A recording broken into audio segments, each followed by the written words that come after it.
எதுக்கும் நேரங்காலங்கிறது ரொம்ப முக்கியம். உங்க ஜாதகத்துல யோகி யாருன்னு பாருங்க.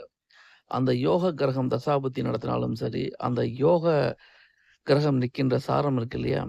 அந்த யோக சாரத்தின் சாரத்துல எந்த கிரகம் கோச்சாரத்துல வந்தாலும் சரி, அந்த சாரத்துல இருந்து ஏதாவது ஒரு கிரகம் தசாபுத்தி நடத்தினாலும் சரி, நீங்களே எதிர்பார்க்காத அளவுக்கு நல்ல பலன்கள் அந்த காலகட்டத்துல நடக்கும். ஒரு மனிதனுடைய ஜாதகத்துல வளர்ச்சியையும் வாய்ப்புகளையும் உருவாக்கி தருவது யோக கிரகத்தின் சாரத்தில் ஏதாவது ஒரு கிரகம் தசாபதி நடத்தினாலும் சரி, யோக கிரகத்தின் சாரத்தில் கோச்சார ரீதியாக எந்த கிரகம் பயணப்பட்டாலும் சரி, நிச்சயமா நல்ல பலனத்திற்கு கிடைக்கும்.